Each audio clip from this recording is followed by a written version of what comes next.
All right, so now we'll kind of dive into how the buffs work on this server.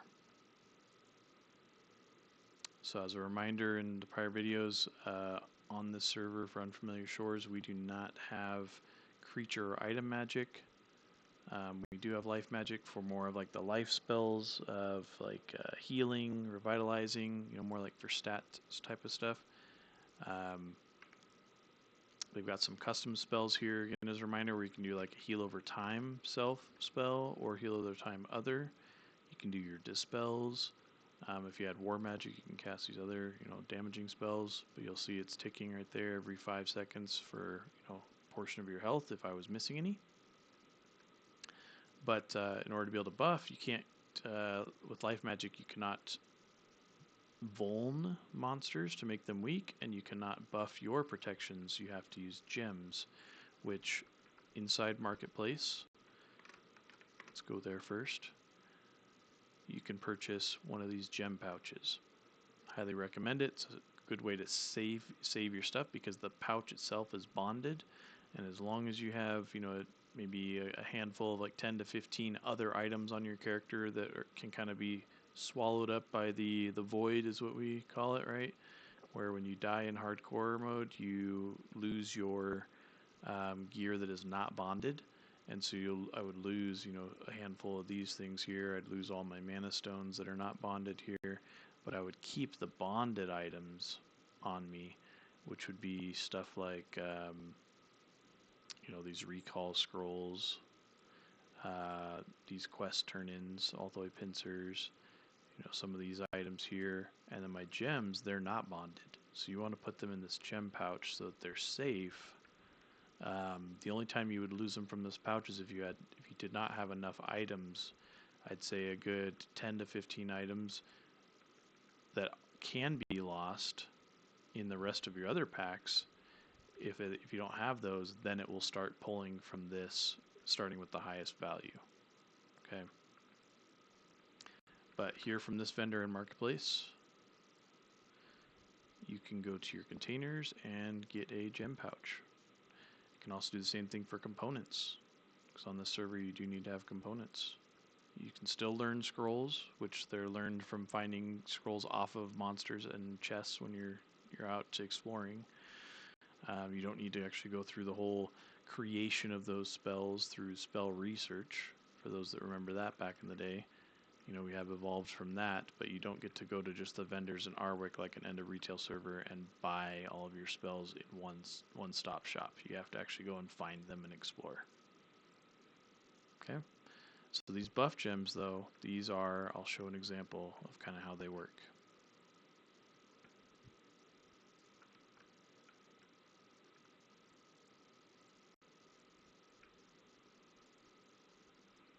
So when you're out hunting around,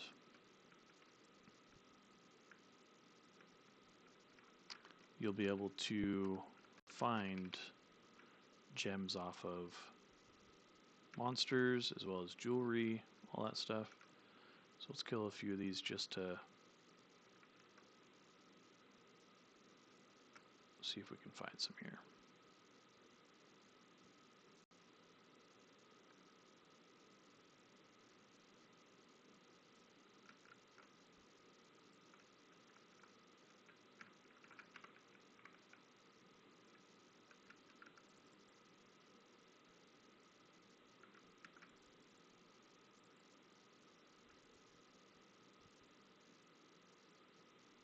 Some pyreals there. Again, I'm not wasting a lot of time looting these right now just because I'm doing pretty good on money right now.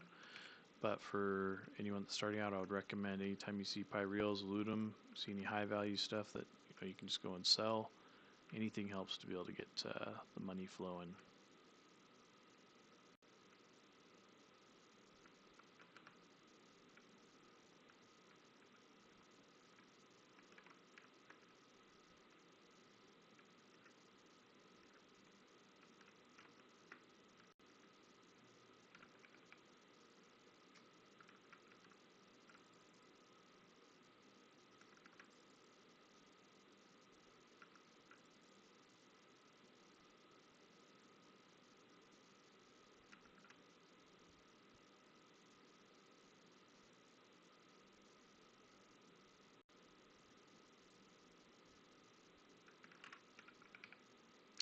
It's weird not finding a lot of the buff gems here.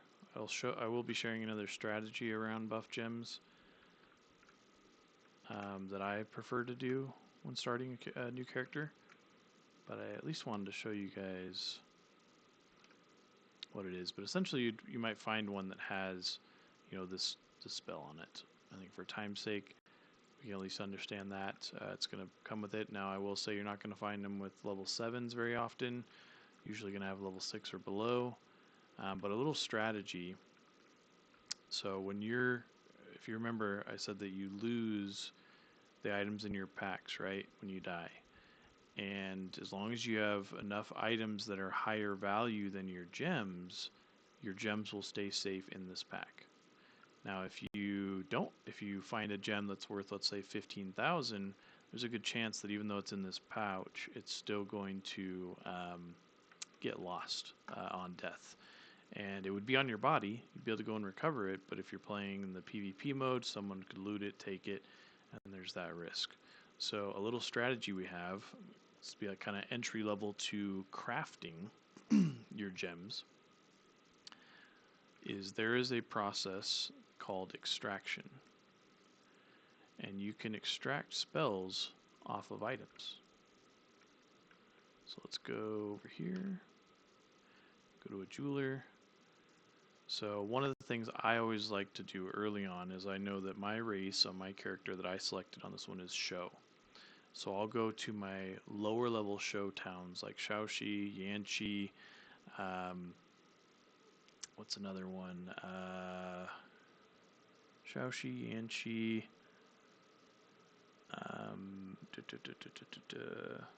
I know there's another one I'm missing, Nanto. Yeah, Nanto's the other one. And I'll go to the jewelers at those, and I'll just periodically, every 30 minutes or so when I'm playing for a while, I'll look for ones that have this racial requirement because they have a lower arcane lore requirement. There's a reason for that. So I'm actually going to buy these because I do like collecting them. Okay. And for the sake of showing the crafting, I'm going to buy a bunch of these here. And go over here. So I would keep a hold of the one that is the racial.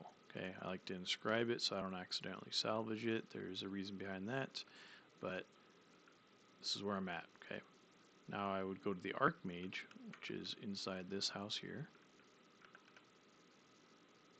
And Archmages sell extraction scrolls.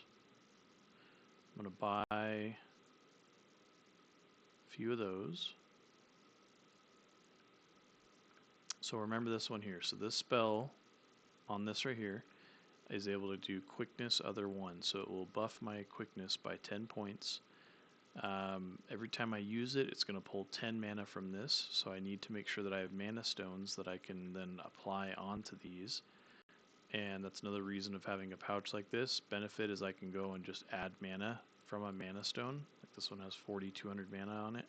I can just use it and it'll fill up everything in this pack. Well, let's show extracting. So I have, let's say I want to get this spell right here, Armor Mastery Other 1. Let's say I don't have that one. I would use the scroll on it and try to extract it.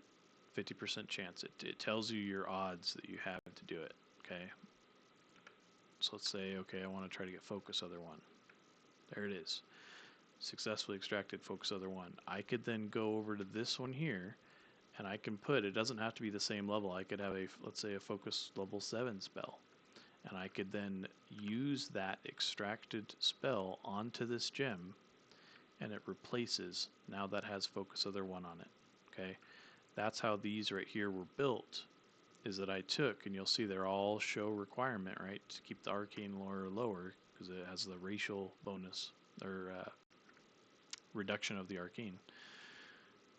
And I had extracted spells off of other gear, jewelry and stuff like that, and then took the extracted spell and applied it to all my gems until I had a full set of buffs. The last piece I'll share on that is on this server, in order to be able to just use VTank, if you like to use plugins to help you with quality of life stuff, you would want to add all of those gems in your buff pack. You just add them under your consumables, and then it will use it to buff instead of, because you don't have creature and item magic and all that stuff, it's not going to even try to buff with casting spells. It's going to recognize that, hey, I need to use these gems to buff. Okay. Again, got to keep them full of mana. These have a bigger mana pool when they have higher level spells on them. But you can also go in and change your buffing time. Highly recommend to set this to rebuff time remaining 180 seconds. So when it gets down to 3 minutes left on my buffs, as long as I have V-Tank on, it would then go back and rebuff all of my spells so that I'm never running around without buffs. But that's about the gist of it on how we do buffs and buff gems. Thank you.